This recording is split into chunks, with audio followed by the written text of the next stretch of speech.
네, 여러분 안녕하세요. 여기는 서비스 월드. 네, 저는 이강사입니다. 잘 지내셨죠? 오늘은 회사에서 중요한 사람이 되는 방법, 즉 회사는 어떤 사람을 원하는지 그 방법에 대해서 알아보도록 하겠습니다. 부제는 일 잘하는 사람의 특징입니다. 근무를 하면서 여러분들은 어떤 사람이 되시기를 원하고 또한 현재 여러분들은 회사라는 조직에서 어떤 사람으로 평가가 되고 있나요? 많은 사람들은요, 나는 회사에서 필요로 하는 인재야, 필요로 하는 사람이야, 이런 평가를 받기를 많이 바라죠. 또한 인간은 누구에게든 중요한 존재로 인식되기를 바랍니다.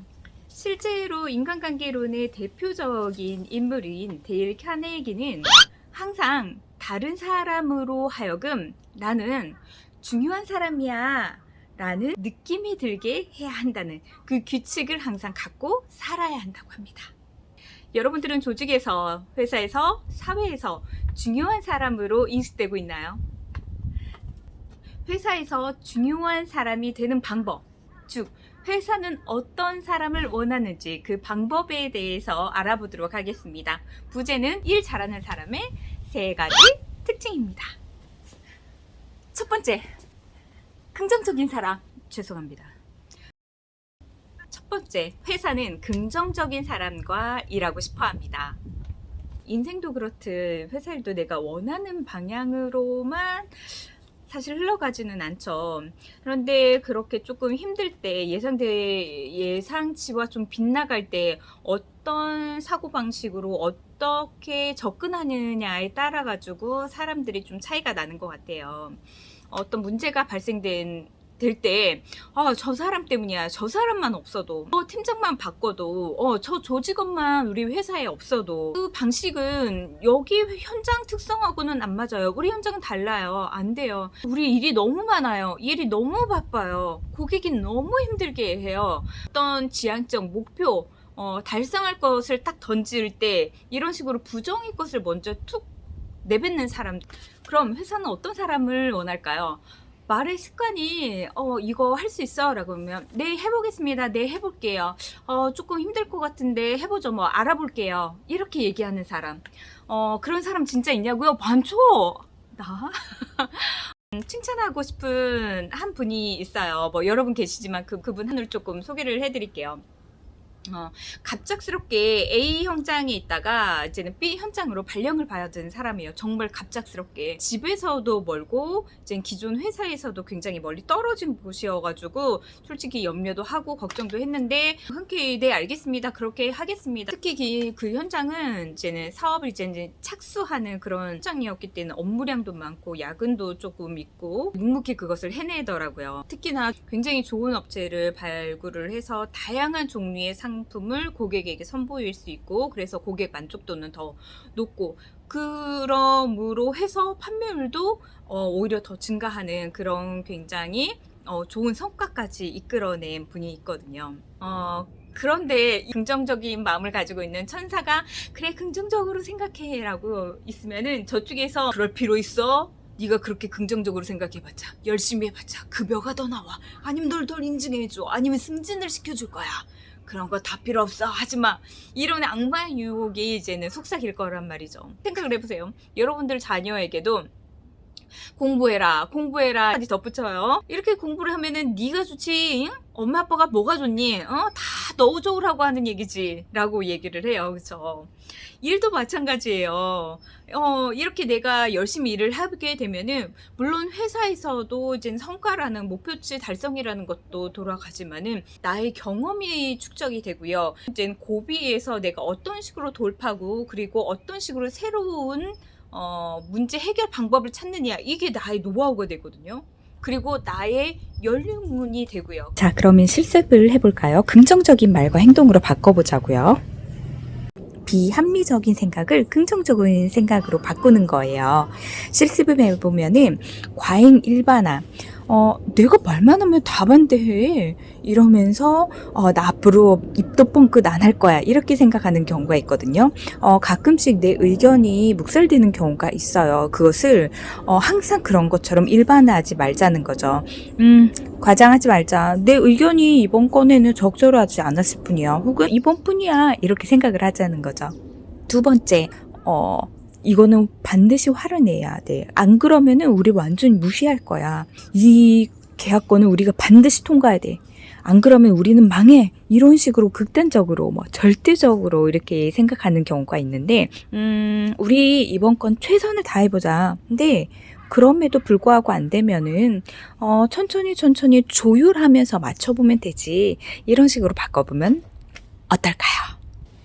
회사는 이런 사람을 좋아한다. 두 번째, 회사는요, 책임감 있는 사람을 좋아합니다. 흔히 같은 팀원을 한 배를 탄 사람이라고 말하잖아요. 보면 배가 산으로 가는 경우도 있어요. 즉, 일이 중심이 되어야 되는데, 사람 간의 갈등이 중심이 되는 경우도 있고, 사람을 존중하면서 가야 되는데, 그럼 사람은 없고 일에 성과만 쫓는 그런 것도 있죠. 한 배를 탄 사람들의 목적지는 누구한테 달려 있을까요? 선장? 아니면 선원? 이들 모두에게 달려 있다고 저는 봅니다. 선장은 그 배에 키를 잡고 있고, 그래서 내가 어디로 가는지 목표하는 방향에 따라서 목표 지점을 향해서 가야 하죠. 키를 잡은 선장에게 있다고 해도 과언이 아닙니다. 그런데 이 키를 잡은 선장이 올바른 결정을 할 수 있게 만드는 건 누구예요? 바로 선원인 거죠. 그래서 선원들은 어떻게 보면 선장들에게 나침반 역할을 하고 있는 부분이 굉장히 강하다고 말씀을 드릴 수 있죠. 그래서 같이 가는 겁니다. 그래서 우리 조직에 뭔가 문제가 있을 때 이건 팀장을 바꿔야 돼. 여기는 저 사람만, 저 팀원만 없으면 돼. 이런 거는 서로 이제는 자기 얼굴에 침 뱉기나 마찬가지죠. 책임감이라는 것은 그럼에도 불구하고 같이 가는 거, 그리고 그럼에도 불구하고 끈질기게 해 나가는 것이 바로 책임감이라고 할 수 있습니다. 이렇게 생각하는 사람도 있어요. 이거 예를 들어서 어떤 직원이 뭔가를 잘못했어요. 너 이 부분은 잘못했네. 어떻게 된 거야? 그러니까 제가 다 책임지겠습니다. 이런 식으로. 아니, 상사가 있는데 자기가 어떻게 책임질 거야? 그만두고 나갈 거예요? 아니면은 무슨 손해배상을 할 거예요? 그쵸? 책임이라는 말 함부로 하는 거 아닙니다. 특히 상사 앞에서. 책임은 말로 하는 것이 아니고 행동으로, 그리고 태도로 하는 겁니다. 태도요? 행동으로 다 보여요. 네. 그렇다면은 어떻게 해야 되는가? 책임감 있는 사람은 우선은 책임감 없게 보이는 행동과 말이 있어요. 뭐냐면은 바빠 죽겠어요. 막 입으로 바쁜 사람, 입으로만 일하는 사람. 그리고 이제 임기응변으로 그거 제가 원래 하려고 했어요. 그거 제가 다 알고 있어요. 조금만 기다려 보세요. 라고 이제 임기응변식으로 빠져나가는 사람. 책임감 없어 보여요. 세 번째, 회사는요, 예의 바른 사람과 일하고 싶어 합니다. 예의 바른 사람이라는 표현은 이전 교육에서도 굉장히 많이 말을 드린 것 같아요. 그런데 이거는 조직 생활에서 뗄래야 뗄 수가 없습니다. 남과 더불어 살기 위해서는 예의 없으면은 얄짤없죠. 네.